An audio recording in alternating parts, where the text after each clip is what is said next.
difficult days ahead.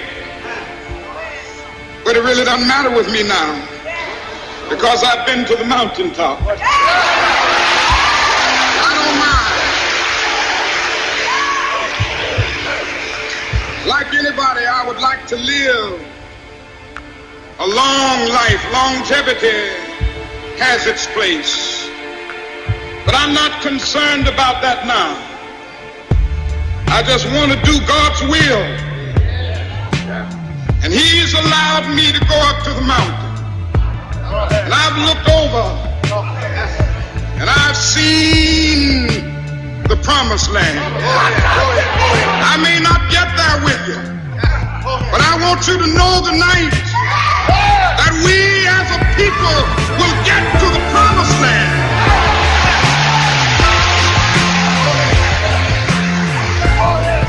So I'm happy tonight. I'm not worried about anything. I'm not fearing any man. Mine eyes have seen the glory of the coming of the Lord.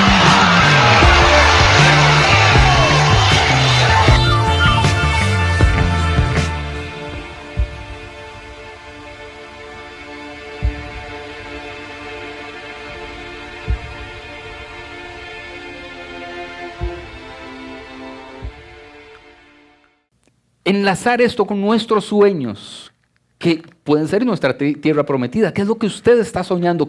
¿Cuál es su oración más profunda y más repetida a Dios? A veces tenemos oraciones que llevan años y años y años y años y no se cumplen, ¿cierto? Yo tengo una charla que otro día puedo darla que se llama Muerte y Resurrección de la Promesa. Y yo creo que podemos retocarla uno de estos días. ¿Cómo es que las promesas de Dios para nuestra vida funcionan? A veces las promesas son promulgadas por Dios, es decir, recibimos una promesa, pero esa promesa no se cumple mañana. A veces pasan 40 años o 400 años, o 10 años o 5 años, ¿cierto o no? ¿Y qué hacemos en el interín entre que sabemos que Dios nos tiene una promesa y su promesa se cumple en nuestra vida? ¿Qué hay en medio? Hay un desierto. Hay un desierto. El pueblo de Israel recibe la promesa de la tierra prometida, pero luego tiene que trolearse un desierto hasta encontrar la tierra prometida. Y a veces estamos en ese desierto. Hoy yo quiero entonces hablar de nuestras dificultades personales, más bien como un aliciente o como un instrumento que Dios utiliza para llevarnos a la tierra prometida. Nuestras propias deficiencias físicas, económicas, contextuales, etc. Déjenme empezar con la historia de un joven que probablemente ustedes conozcan. Este jovencito sufrió mucho y tuvo muchos problemas durante su niñez porque padecía una extraña y severa discapacidad de aprendizaje. Antes, en aquel entonces, estoy hablando a inicios del siglo XX, 1900 y pico, no habían diagnósticos como los tenemos hoy para los niños y niñas que tienen dificultades para aprender. Entonces, lo único que podían decir los expertos es que era un niño retrasado. Y este niño pasó por un montón de médicos. A los 9 años todavía no podía ni siquiera atarse los zapatos o vestirse solo. A los 12 años, la mamá le ayudaba todavía a ponerse la ropa. Creció visitando decenas de terapistas o terapeutas que lo calificaron de retrasado mental. Pero en su tiempo, los especialistas que no tenían ningún diagnóstico simplemente le recomendaron a la familia sacarlo de la escuela, del colegio. Pero su familia se empeñó en que tenía que estudiar. Fue rechazado por un colegio, luego por otro, luego fue rechazado por una universidad, luego por otra universidad, luego por otra universidad y por supuesto estoy hablando de este señor. ¿Qué hizo que un hombre que hoy conocemos como genio fuera el genio que conocemos hoy si tenía todas las de perder? ¿Qué fue lo que hizo que este hombre, que es reconocido por aportar a la ciencia, a la física, cambiar de hecho como un cortapisas, un antes y un después de él, un apoyo de su familia, alguien que creyó en él? Su dificultad no cambió, su compleja forma de entender y de aprender no cambió, fue potenciada. Fue potenciada, pero hay muchas personas como él, por ejemplo, gente sorda que destaca y que más bien su sordera hace que nosotros veamos algo mucho más genial en él de lo que veríamos o escucharíamos su música si hubiera compuesto esa etapa de su vida escuchando como cualquier otro mortal. O personas ciegas como Jorge Luis Borges y que escriben o escribieron. De las personas más increíbles, ceguera, sordera, dificultades, pero supieron romper todas las dificultades, todas esas dificultades. Y yo siempre digo, no nos comparemos con los demás, pero la pregunta hoy sí cabe, ¿cuál es nuestra dificultad para cumplir nuestros sueños? A mí, y se los he dicho un montón de veces, yo no soy ciego, aunque más o menos, ¿verdad?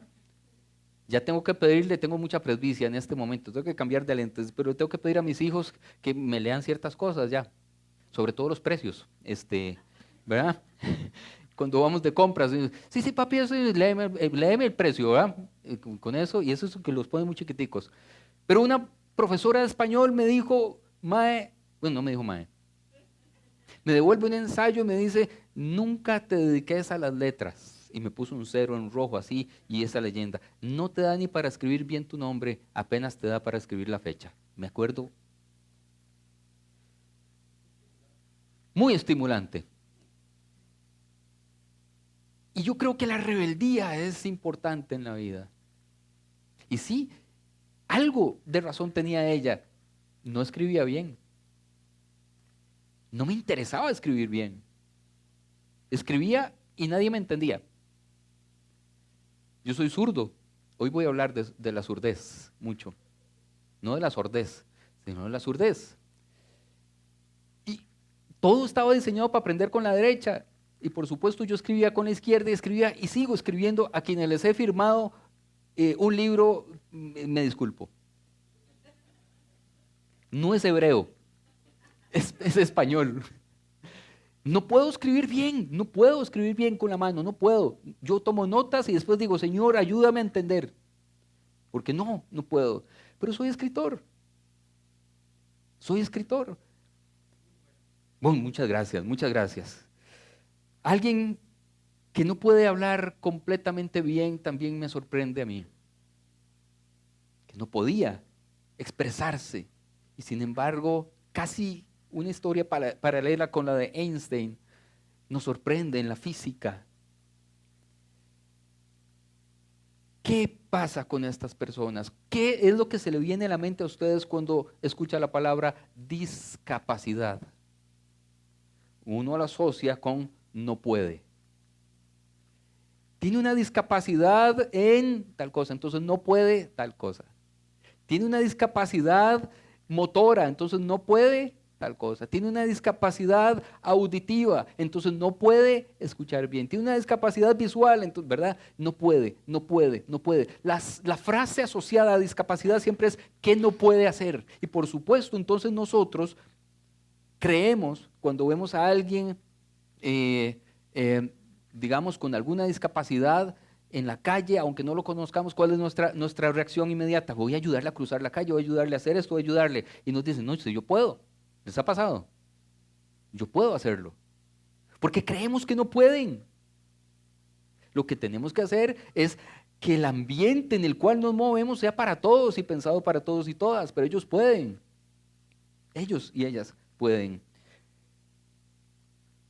Una historia más. Este era un político muy famoso, fue un político muy famoso que enfermó de polio. Ustedes saben que la polio, que era un virus como el COVID, digamos, en aquella época, lesionó y dejó con discapacidades muy serias y muy severas a muchas personas, a muchísimas personas. Y esta persona tuvo el virus, intentó por 5 años recuperar algo de movimiento en sus piernas, porque la enfermedad había sido muy agresiva con él, pero esa movilidad nunca regresó, pero le gustaba la política. Apenas se podía mantener en pie con aparatos. No podía, incluso en edad adulta, no podía vestirse solo, dependía de alguien más para eso. Pero llegó a ser presidente de los Estados Unidos. El primer y único presidente en silla de ruedas. Y yo no sé si hay más, pero el primer y único presidente, por lo menos del lado norte de este continente, que fue electo en silla de ruedas. Y que daba sus discursos en silla de ruedas. ¿Cómo se llama? Franklin Delano Roosevelt, el primer director de la escuela de ahí, ¿verdad? Franklin Delano Roosevelt. Y nos sorprende mucho, hace relativamente pocos años, cuando fue electo Barack Obama como un hito de la democracia, ¿cierto o no? Porque habían elegido a una persona negra. Pero para mí esto es un hito de la democracia. ¿Quién vota por una persona con discapacidad? Y sobre todo en aquel entonces, que no había una comprensión, un discurso, una elaboración de la forma de integrar a las personas con discapacidad. Las personas con discapacidad estaban fuera de juego, ¿o no? No había nada para ellos. Y la política no es un lugar para gente con discapacidad que demuestre debilidad, que demuestre que no puede. Yes, we can. Que demuestre que hay cosas que no puede hacer. La política es el lugar para la gente fuerte, para la gente que grita, para la gente que impone, ¿verdad? Eso es lo que pulula, eso es lo que sobra. Pero alguien en silla de ruedas. Pero además de eso fue electo 4 veces seguidas. Es el único en la historia de Estados Unidos, si no me equivoco, ¿verdad? Así que estamos en esta serie de I Have a Dream Again. ¿Cuántos sueños se nos rompieron y tenemos que volver a soñar? ¿Cuál es su dificultad? ¿Dónde es que está la pega? ¿En qué momento de la promesa de Dios en su vida está usted? Esta historia que voy a contar de la Biblia, les dije que esta serie está basada en el libro de los jueces, ¿cierto? Y esta historia que voy a contar es muy cruda, sumamente cruda. De hecho, no suelo leerla en voz alta si hay menores de edad, pero hoy vamos a hacerlo con delicadeza. Es una historia muy oscura, muy, muy dura. Y he titulado la charla Ahod, el héroe discapacitado de Dios. Oremos un momento antes de leer. Señor, te pido que hoy nos hables al corazón. Que hoy podamos salir de acá con un nuevo vigor y entendiendo que tú sí cumples nuestros sueños. Que esta historia de hoy pueda abrirnos los ojos y hacernos entender que aún en nuestra dificultad y nuestras carencias, tú puedes usar eso más bien a nuestro favor. En el nombre de Jesús, amén y amén. Si usted tiene Biblia o si la tiene en el celular, acompáñeme a Jueces capítulo 3, a partir del versículo 12. Jueces capítulo 3, 12. Hoy no voy a poner muchos textos acá porque son textos largos, entonces yo los voy a leer. Usted entonces, si no puede leerlo en su teléfono, escuche con atención. Capítulo 3, versículo 12 del libro de los Jueces. Una vez más los israelitas hicieron lo que ofende al Señor. ¿Cómo fue la historia de hoy hace 8? Israel constantemente fallándole a Dios, porque Dios le dijo, les voy a dar una tierra prometida. Ese es el sueño que ustedes van a haber cumplido, pero ustedes van a encontrar gente viviendo ahí. Y en ningún momento Dios les dijo, exterminen, torturen, echen a esa población de ahí. Y constantemente, cada vez que el pueblo de Israel llegaba ahí, y lo leímos en los 5 o 6 textos que leímos hoy hace 8, y hacía lo contrario de lo que Dios le había dicho, Dios les daba la derrota, ¿cierto? Y constantemente leemos en la Biblia, Dios no les entregó los valles, las zonas bajas de Gaza, etc. ¿Por qué? Porque así no era el trato con Dios.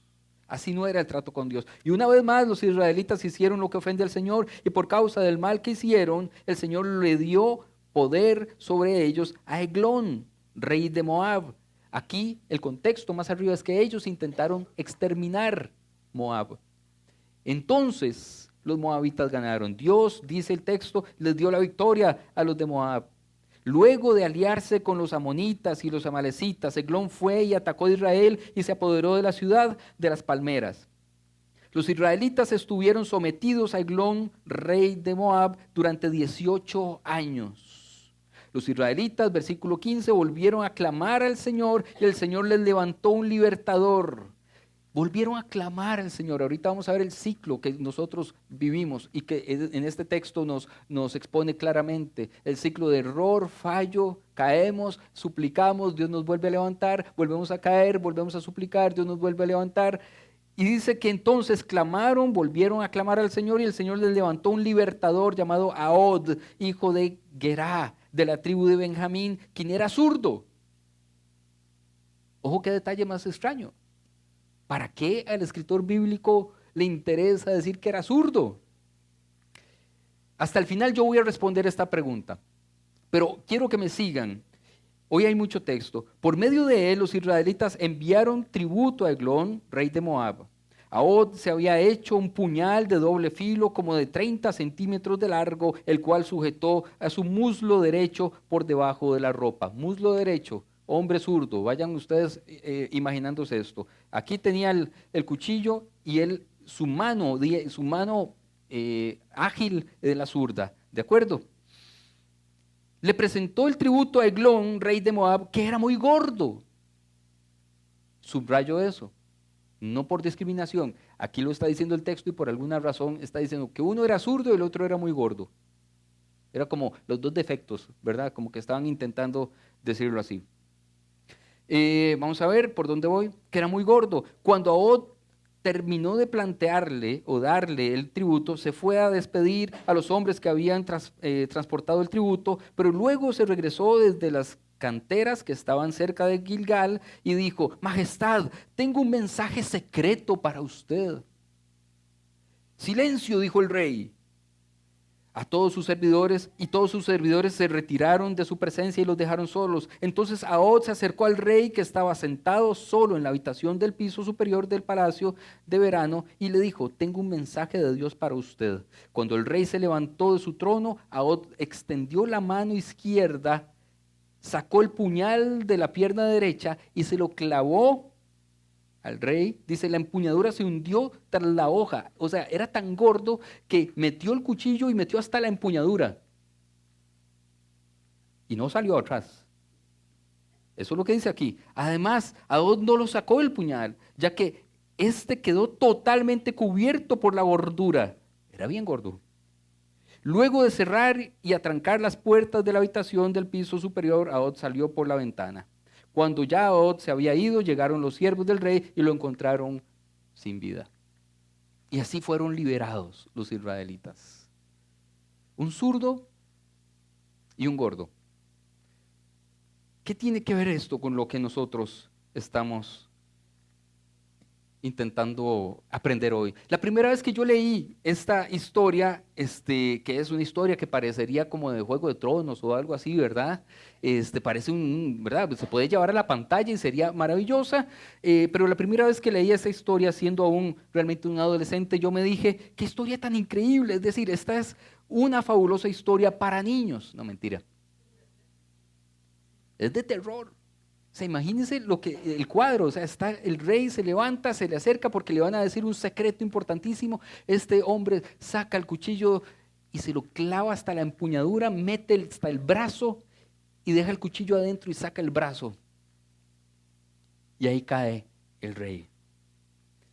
Ahí cae el rey. Ahora, ¿por qué esta historia está en la Biblia? ¿Y qué es lo que nos quiere decir esta historia allí? Porque es una historia muy rara, ¿cierto o no?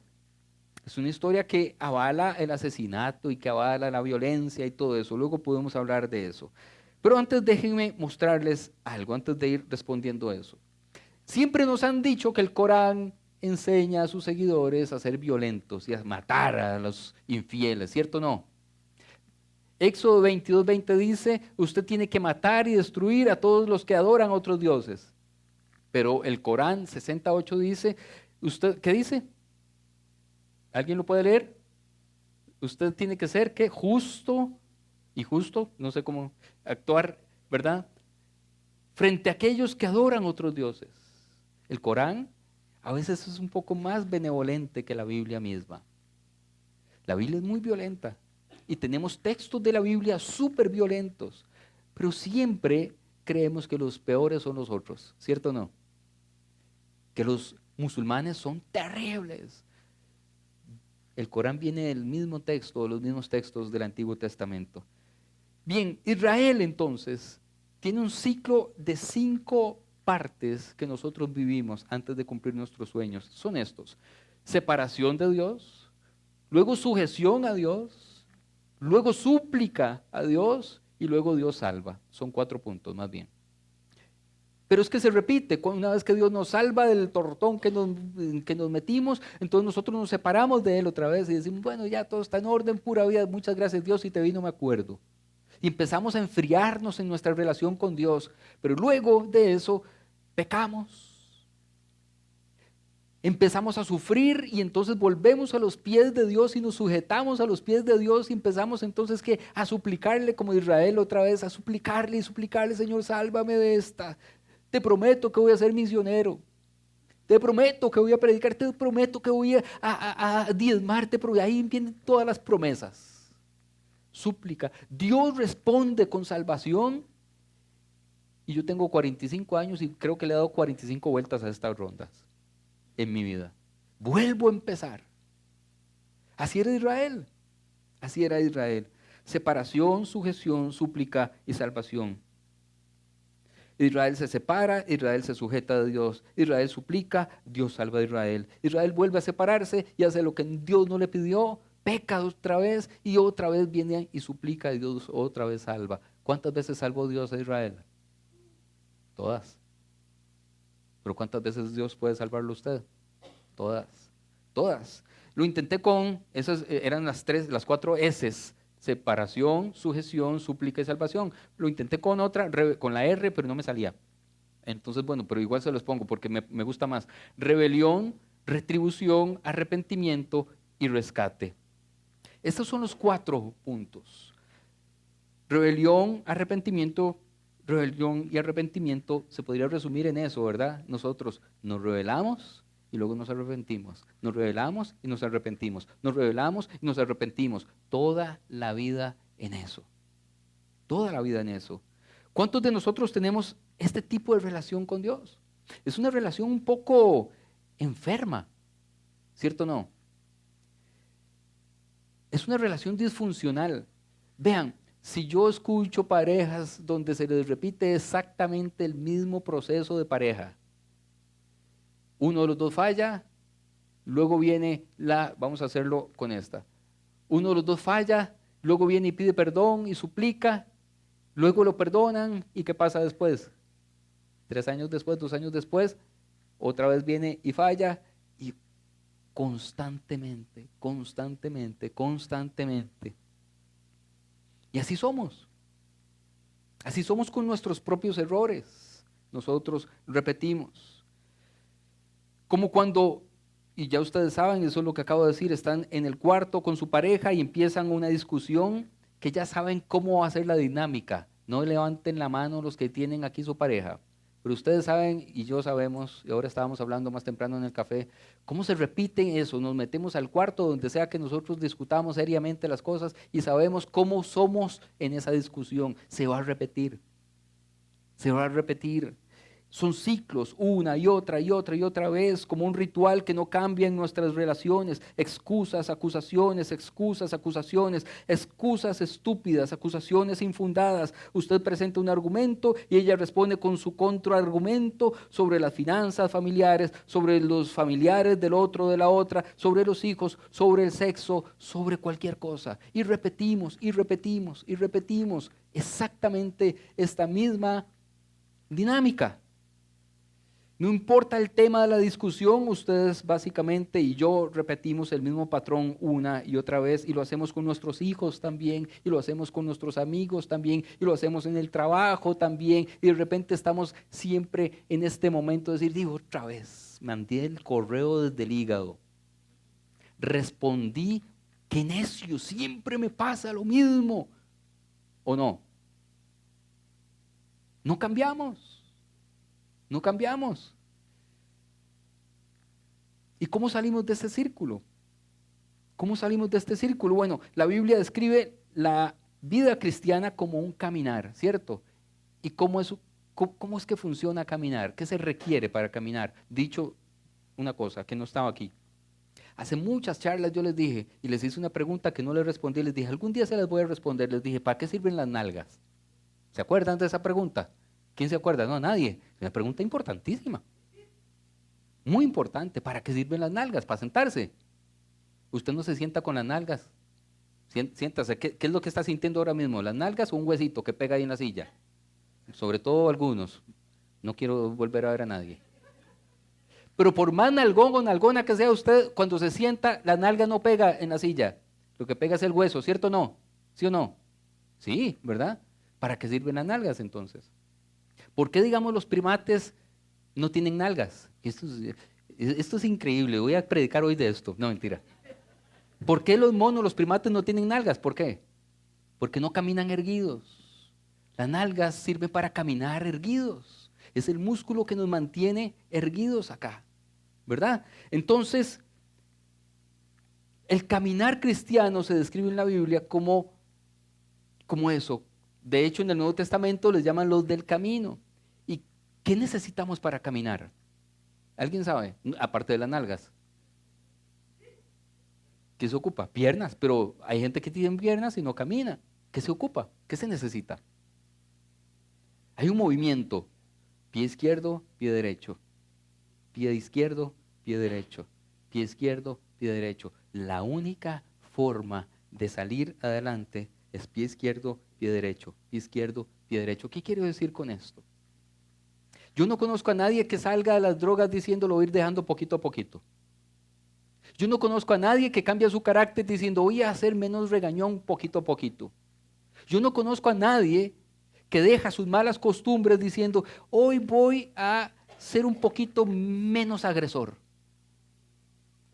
Un poquito menos cada vez y dentro de un año ya estaré perfecto. Nadie lo hace. La única forma es dando pie izquierdo, pie derecho.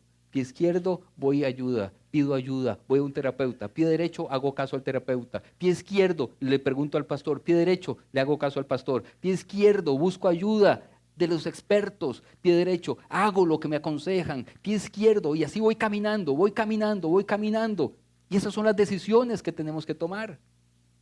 No son saltos, son pasos lo que necesitamos, dar pasos. Yo voy a decir una cosa que ¿cómo no se sale de ese círculo vicioso? En una discusión de pareja o con su pareja, usted no rompe ese círculo, no se sale de este comportamiento, no rompe esta costumbre, logrando finalmente confirmar su punto de vista y probando que usted tiene razón. ¿Alguien ha logrado en una discusión de pareja decir, ve, yo tenía razón?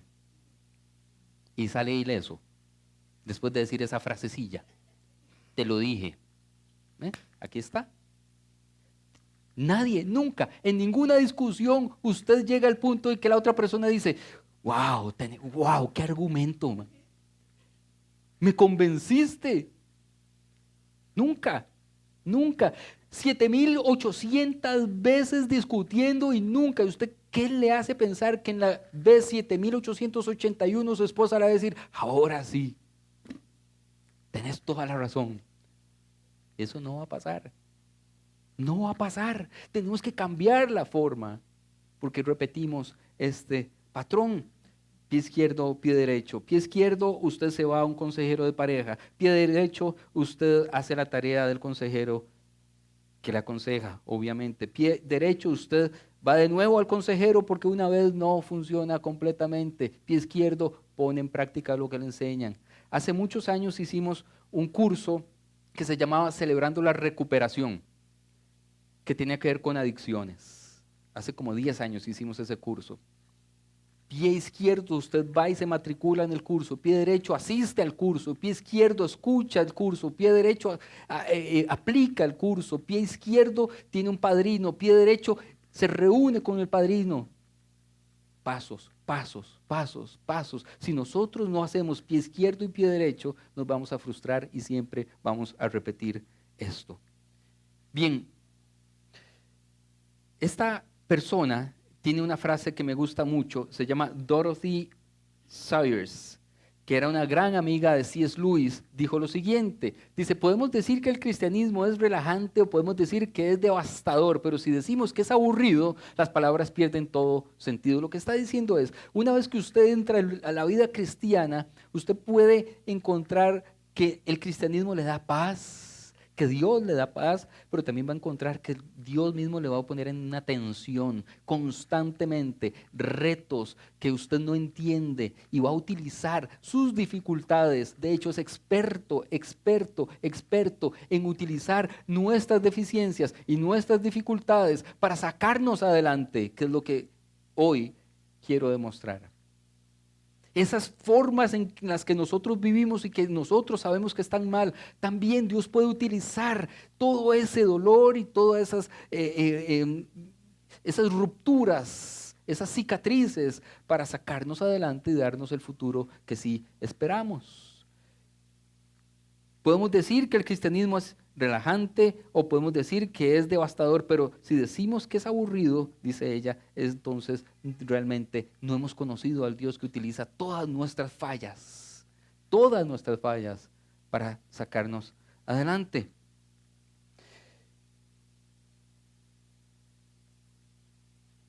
Tengo varias cosas que hacen, o varias propuestas de los efectos del dolor en nuestra vida. Y luego quiero volver al texto con el que iniciamos, el texto del zurdo. El dolor incrementa nuestra dependencia de Dios, ¿cierto o no?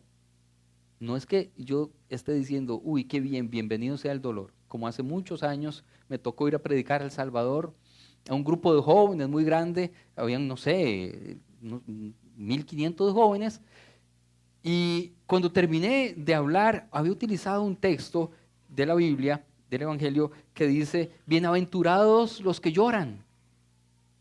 Bienaventurados los que lloran, ¿cierto? ¿Ustedes han escuchado ese?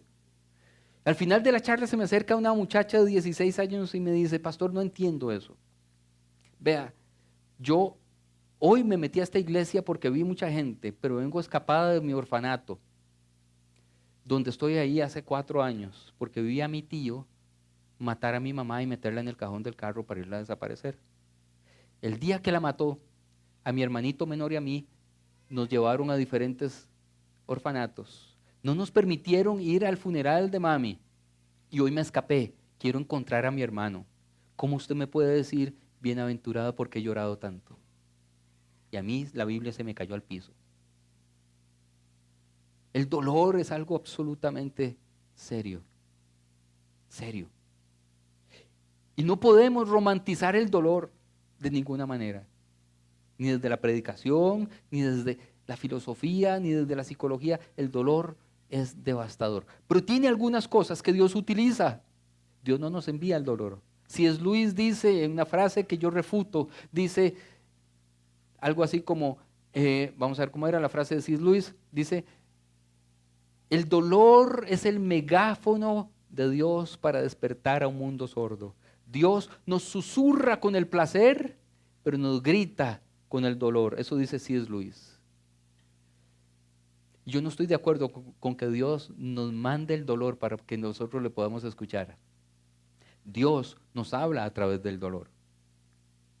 Y nosotros escuchamos más atentamente cuando tenemos dolor, ¿cierto o no? No es que Dios me mande el dolor. Es que cuando hay dolor, yo escucho a Dios más atentamente. El dolor incrementa nuestra dependencia de Dios. Y nuestras necesidades incrementan nuestra dependencia de Dios, no nuestra autosuficiencia. 2, el dolor incrementa nuestro anhelo de Dios. Cuando estamos en un momento de dolor, vean, yo creo que esto lo podemos haber repetido muchas veces cada uno de nosotros y nosotras. En ese ciclo que les dije que hacía Israel, pero que nosotros también, cada vez que estamos bien, ¿qué hacemos? Enfriamos nuestra relación con Dios, ¿cierto o no? Si no tenemos ninguna necesidad, si todo está marchando súper bien, ya ni oramos, ya ni levantamos las manos. Oye, pero espérese que usted tenga un momento de dolor, usted levanta las manos y los pies, saca la lengua, habla en lenguas. Nunca había hablado en lenguas, pero empieza a hablar en lenguas, ¿cierto o no? El ejemplo más directo para mí es cuando uno tiene diarrea en el baño. ¿Cuántos de ustedes no han orado cuando tienen un retorcijón en el baño? Todo el mundo le promete a Dios. Ahí es el momento del crujir de dientes y de las promesas. ¿Cierto o no? Uno se agarra ahí de las paredes y todo, y el Señor, que pase de mí esta copa. Y viene otro retortijo, y yo, Señor, le prometo, yo no vuelvo a hacerlo. Mándeme a Afganistán, a donde quiera. Sale uno sin dolor. Si te vi, no me acuerdo. Pero otro ejemplo más sencillo, bueno, digo más sencillo, pero es que yo creo que lo hemos vivido todos también, es cuando uno está en el avión y se empieza a hacer feo el asunto. ¿Cierto o no? Se empieza, ahí no hay pastor, rabino, médico, científico, nada, que ahí todo el mundo uno lo vuelve a ver y todo el mundo tiene ojo como de fragando grueso, y se vuelve a hacer esa carajada y uno empieza a prometerle a Dios, Dios, que aterrice bien esta carajada, Señor, toma control, Señor, yo predicaré, envíame a mí, pero no en este avión, pero envíame a mí. Aterriza el avión, ya uno está feliz de la vida y uno dice, Señor, después hablamos de eso. El dolor incrementa nuestro anhelo de estar con Dios. Si usted está viviendo un momento de dolor, creo que es un buen momento para acercarse y que ese anhelo de presencia de Dios sea satisfecho. El dolor incrementa nuestra garantía de que pertenecemos a Dios. Porque en medio del dolor podemos ver su misericordia de una manera más diáfana, más clara, más profunda, más evidente. Cuando todo está bien, parece que todo lo logramos nosotros, ¿cierto? Es que soy muy bueno en el trabajo, es que soy muy bueno en los negocios, es que soy súper bueno. Yo cuando hablo la gente me escucha, yo cuando hago esto, yo publico libros, yo lo que sea que usted crea que, ¿verdad? Que hace bien. Si todo está bien, yo soy el bueno. Si todo está mal, Dios, necesito tu ayuda, te pertenezco. Y si nos saca de ese momento duro, Dios, qué dicha que te pertenezco y soy tu hijo porque cuidas de mí. El discurso cambia. El dolor nos hace ver las cosas distintas, diferentes.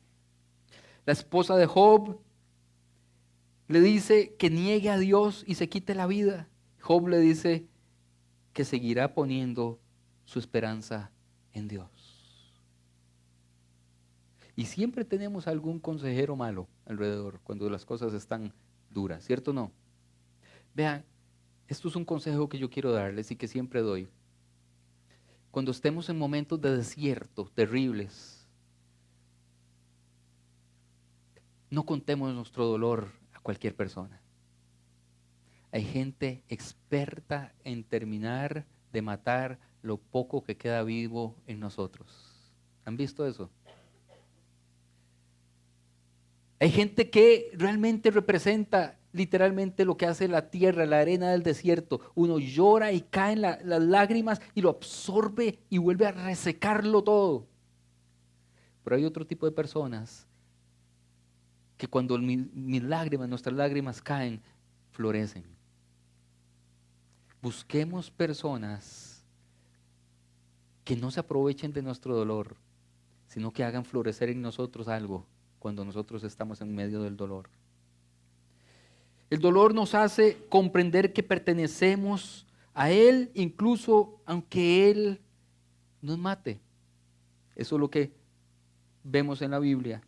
Si usted es capaz de decir, no importa lo que pase, no importa el dolor, yo sigo confiando en Dios, es porque su espíritu sabe que ha sido adoptado como hijo de Dios y que depende de Él. 2 Corintios 12, versículo 9 dice, pero Él me dijo, te basta con mi gracia, pues mi poder se perfecciona ¿en qué? En tu debilidad. El poder de Dios no se perfecciona en mis fortalezas. Si Dios se va a glorificar en algo, no es con mis habilidades, es donde soy débil. Porque cuando soy débil, entonces tú eres fuerte. Porque cuando yo estoy débil, entonces tú brillas.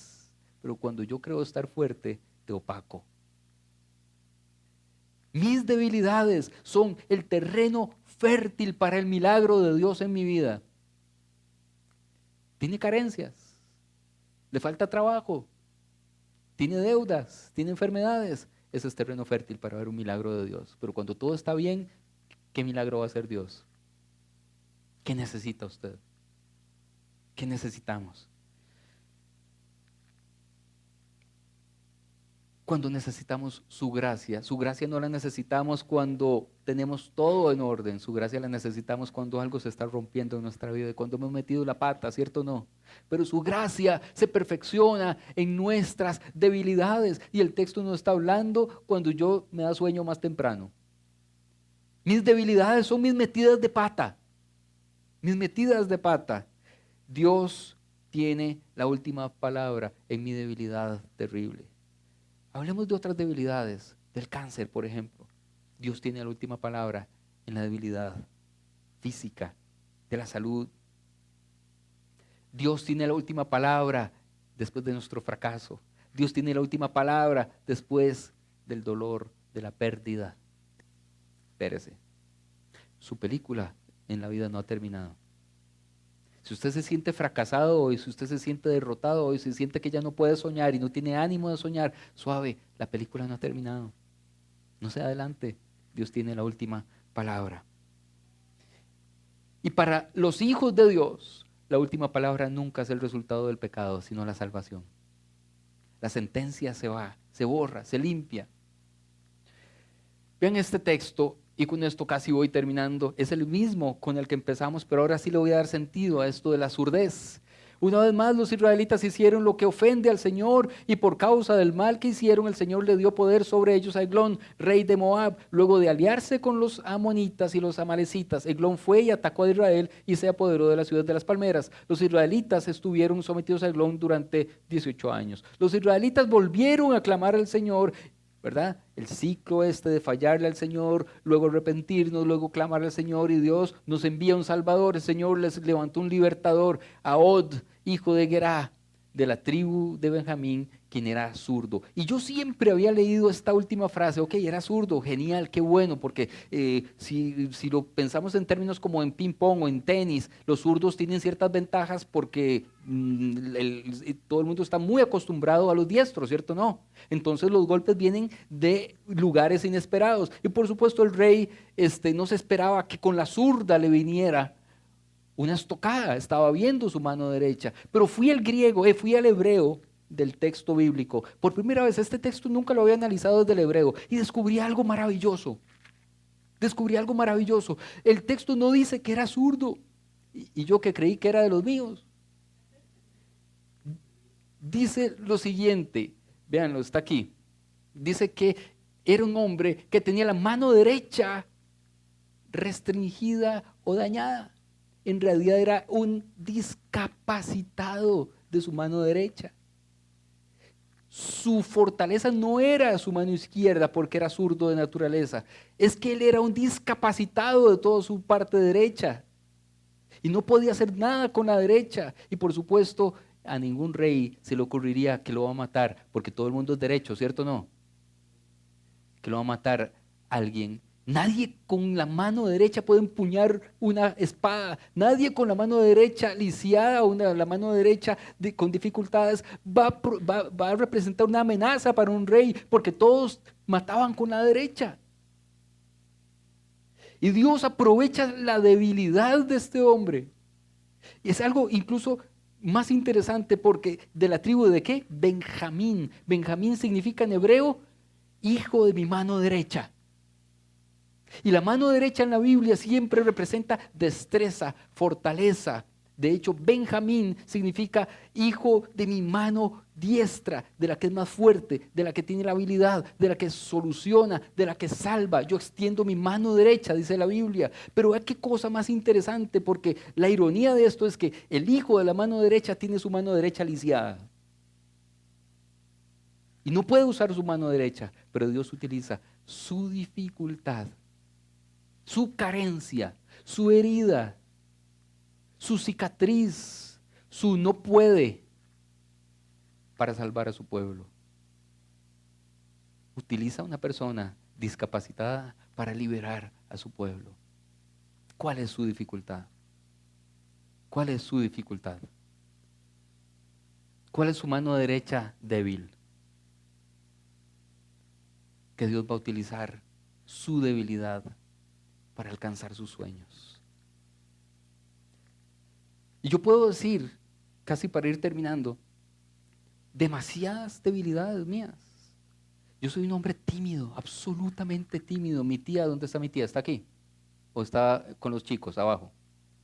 Está con los chicos. Mi tía que me conoce desde que nací, sabe que yo no podía ni hablarle, pero ni a mis papás. Me mandaban a comprar una Coca-Cola y no podía. Me quedaba en la pulpería al frente y no lo lograba. Aún hoy cuando vamos a un restaurante, mi esposa es la que pide. Decile vos. No puedo, soy súper tímido. Soy una persona que cuando ustedes me ven, pregúntele a mis hijos en la mañana, cada vez que voy a hablar aquí, no importa si es para muchas personas o pocas personas, yo estoy nervioso. Náuseas me dan. ¿Sí? Pero Dios utiliza mi debilidad,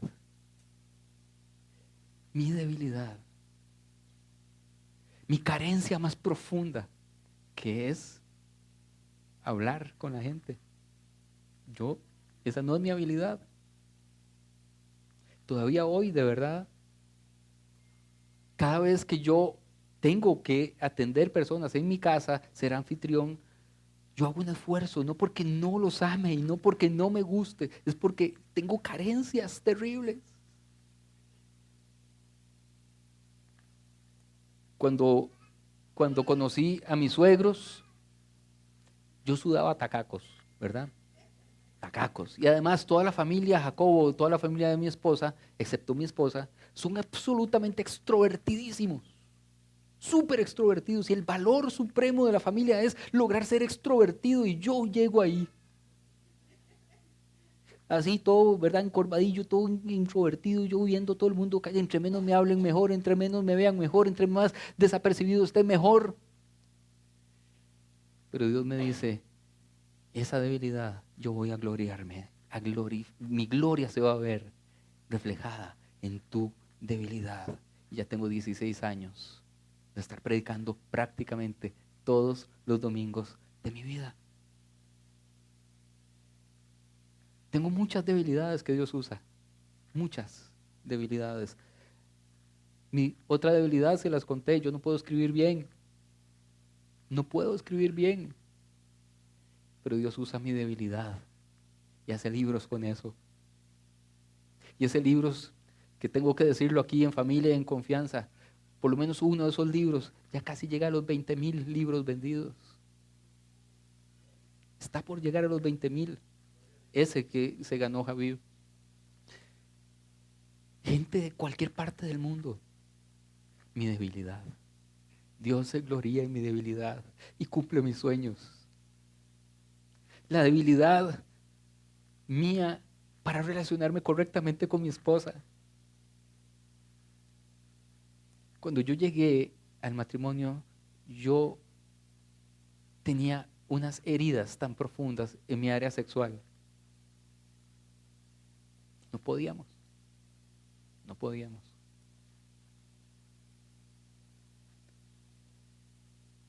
Pero qué maravilla lo que hace Dios. Me puso una salvadora y vieran ahora la fiesta. Aleluya. Ahí sí es cierto que se glorifica al Señor.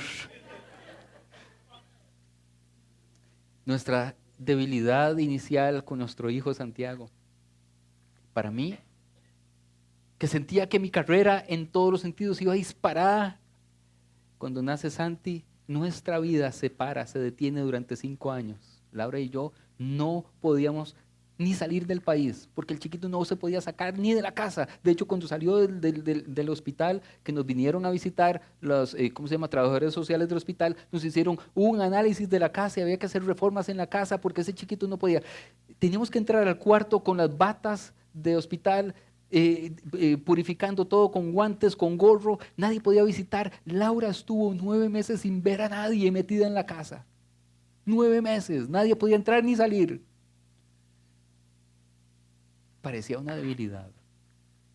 Y parecía que esto iba a truncar sueños de maestrías, sueños de superación personal, sueños de alcanzar metas. Pero Dios utiliza una cosa que parecía una verdadera dificultad y una debilidad familiar como algo para glorificarse y mostrarnos que Él nos ama, que somos sus hijos y que Él va a cumplir nuestros sueños a pesar de o con todo y. ¿Cuál es su dificultad? ¿Por qué dejó de soñar? Dios va a usar eso.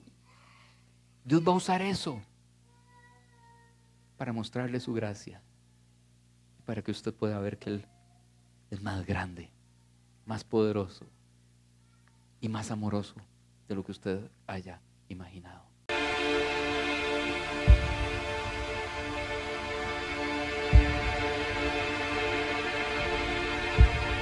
Difficult days ahead, but it really doesn't matter with me now because I've been to the mountaintop. I don't mind. Like anybody, I would like to live a long life. Longevity has its place, but I'm not concerned about that now. I just want to do God's will. And He's allowed me to go up to the mountain. And I've looked over and I've seen the promised land. I may not get there with you, but I want you to know tonight that we as a people will get